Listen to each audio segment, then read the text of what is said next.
चुनावी रणनीति की भी कि कैसे प्रियंका गांधी ने प्रधानमंत्री नरेंद्र मोदी और पश्चिम बंगाल की मुख्यमंत्री ममता बनर्जी के आइडिया को लेकर यूपी विजय का प्लान बना लिया है। लेकिन उससे पहले लीड खबर पर मेरी राय और उस पर आ रही आपकी वोटिंग के नतीजे जान लेते हैं। बांग्लादेश में हिंदू मंदिरों, पूजा पंडालों और फिर हिंदुओं के घरों पर हमले बेहद चिंताजनक हैं। वहां जो कुछ हुआ उस पर मेरी राय है कि बांग्लादेश अल्पसंख्यकों की हिफाजत करके भारत से दोस्ती का धर्म निभाए। आप अगर मेरी इस राय से सहमत हैं तो अभी भी आधे घंटे का वक्त बाकी है। सहमत होने पर मिस्ड कॉल दीजिए 7823944001 पर और असहमत हों तो मिस्ड कॉल दीजिए 7823944002 पर। अभी तक 85% लोग मेरी इस राय के साथ सहमत दिखाई दे रहे हैं। और अब बात प्रियंका गांधी की यूपी वाली राजनीति की। प्रियंका गांधी ने यूपी विजय के लिए रणनीति बना ली है। उस रणनीति में कुछ प्रधानमंत्री मोदी का चुनावी आइडिया दिखता है तो कुछ पश्चिम बंगाल की मुख्यमंत्री ममता बनर्जी का। और इन सब के बीच अहम सवाल यह है कि क्या प्रियंका गांधी यूपी में विधानसभा का चुनाव खुद भी लड़ेंगी तो कितनी सीटों से लड़ेंगी, और क्या कांग्रेस की तरफ से मुख्यमंत्री पद की उम्मीदवार प्रियंका ही होंगी। इन्हीं तमाम जिज्ञासाओं के साथ, सवालों के साथ मेरे सहयोगी जैनेंद्र कुमार ने आज सबसे पहले एक्सक्लूसिव इंटरव्यू किया प्रियंका गांधी वाड्रा का, और उसके बाद जैनेंद्र और रणवीर ने यह एक्सक्लूसिव रिपोर्ट फाइल की है।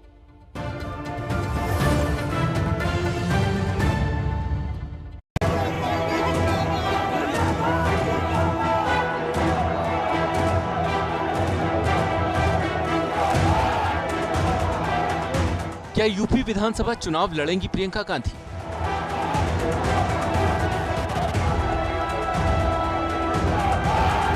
क्या पूर्वी और पश्चिमी यूपी की 2 सीटों से लड़ेंगी प्रियंका?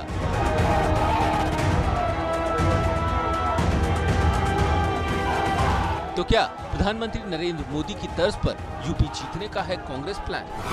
पिछले कुछ दिनों से चर्चा थी कि उत्तर प्रदेश में कांग्रेस में नई जान फूंकने के लिए खुद प्रियंका गांधी वाड्रा चुनाव मैदान में उतर सकती हैं, और वो भी एक सीट से नहीं बल्कि 2 सीटों से।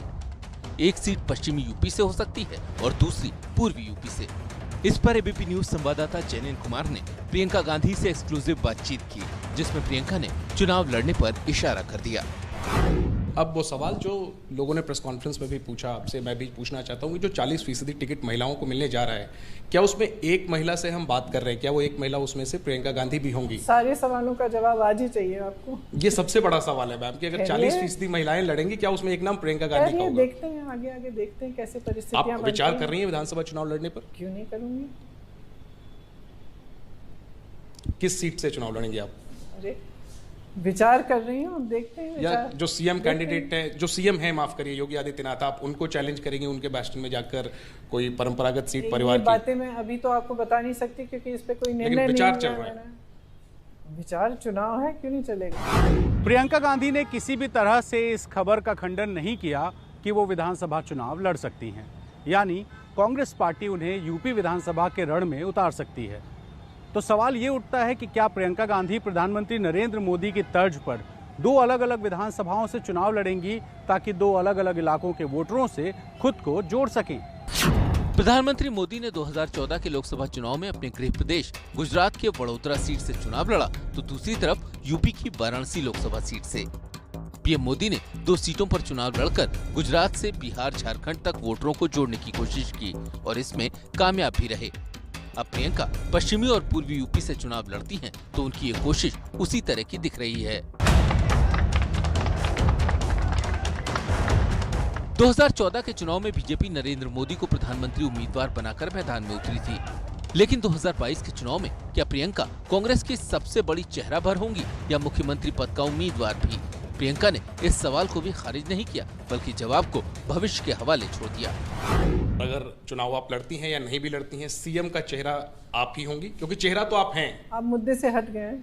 नहीं, मैं एक महिला से पूछ रहा हूँ कि क्या महिला मुख्यमंत्री कांग्रेस देगी? महिला मुख्यमंत्री का चेहरा देगी? कुछ भी दे सकती है, आप देख लीजिए आगे क्या होता है। इस पर भी चल रही है सोच विचार। सोच विचार तो चलेगी, क्यों नहीं चलेगी। चुनाव आ रहा है, हम चुनाव लड़ रहे हैं। आपने देखा होगा कि और विपक्षी दल कहाँ दिखते हैं आपको? दिखते हैं संघर्ष करते हुए। कब 2 तक सालों तय हो में जाएगा आपने प्रियंका किसी को जी? देखा है संघर्ष करते हुए? आपने सिर्फ कांग्रेस को देखा है। तो लड़ रही है कांग्रेस। हालांकि यूपी में कांग्रेस कैसे चुनाव लड़ेगी इसकी तस्वीर अभी पूरी तरह साफ नहीं है, लेकिन कांग्रेस ने आज एक तुरुप का पत्ता जरूर चल दिया और वो है महिला वोट। और उनको रिझाने के लिए कांग्रेस ने 40% सीटें महिला उम्मीदवारों को देने का फैसला कर लिया है। बहुत विचार विमर्श किया, बहुत डिस्कशन भी हुए इस पे। मैं तो 50 के सहमत के पक्ष में थी, लेकिन आइडिया ये तब से आया जब से मैं पिछले 2 सालों से मैं यूपी में काफ़ी मैंने दौरा किया, काफ़ी महिलाओं के भी इश्यूज उठाए, उन्नाव गई, हाथरस गई, और मैंने देखा कि लड़ रही हैं महिलाएं। जो उन्नाव की जो पीड़िता थी उसके परिवार ने मुझे बताया कि सुबह उठकर 6 बजे उठकर रोज़ ट्रेन में बैठकर रायबरेली जाती थी अपने केस को लड़ने के लिए। अकेली जाती थी। अपने पिताजी को कहा हुआ था कि आप मत आओ, मैं चली जाऊंगी, मैं अपनी लड़ाई खुद लड़ लूँगी। तो ये जो भावना है कि अपनी लड़ाई खुद लड़नी है, हम इंतज़ार नहीं कर सकते कि दूसरे लोग हमारे लिए लड़ेंगे।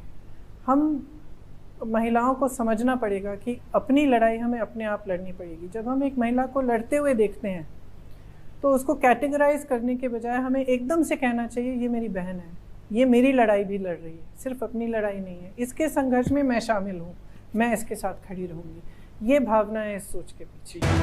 महिलाओं पर चुनावी दांव कुछ दिनों पहले ममता बनर्जी ने लगाया था, जब उन्होंने बंगाल विधानसभा चुनाव में 16% टिकट महिलाओं को दिया।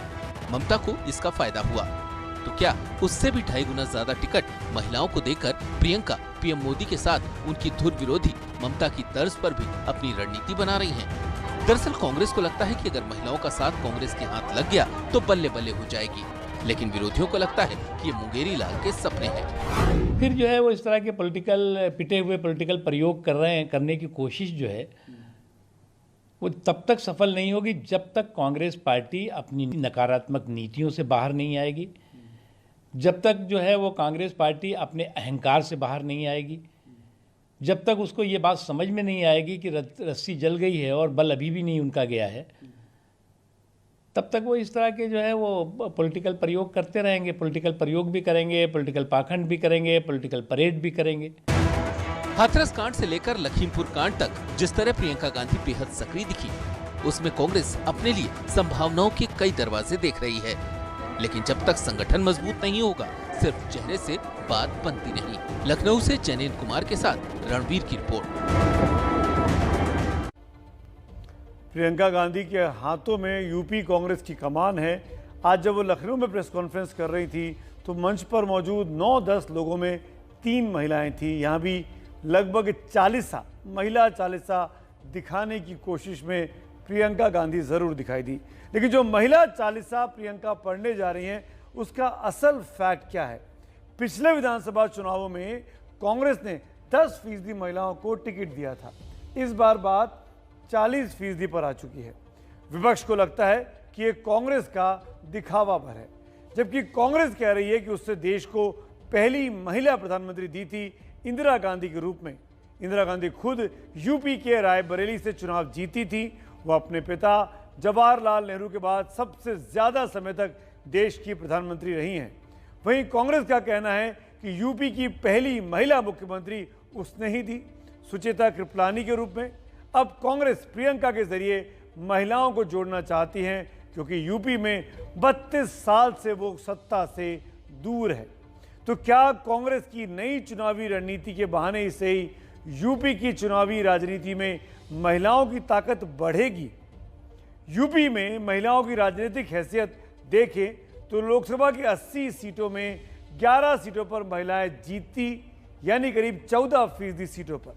राज्यसभा के 31 में से 4 सदस्य महिलाएं हैं, यानी करीब 13%। विधानसभा की 403 सीटों में यूपी में 44 पर महिलाएं जीती हैं, यानी 11% महिलाओं की मौजूदगी है। लेकिन विधान परिषद में बहुत ही निराशाजनक स्थिति है, जहां 100 में सिर्फ 3 ही महिला विधान पार्षद हैं, यानी सिर्फ 3%। हाँ, 75 जिला पंचायतों में 42 में महिलाएं अध्यक्ष हैं, यानी करीब 56% का यह आंकड़ा है। अब कांग्रेस यूपी में 40% टिकट महिलाओं को दे तो रही है, लेकिन दिलचस्प ये देखना होगा कि जीतती कितनी है।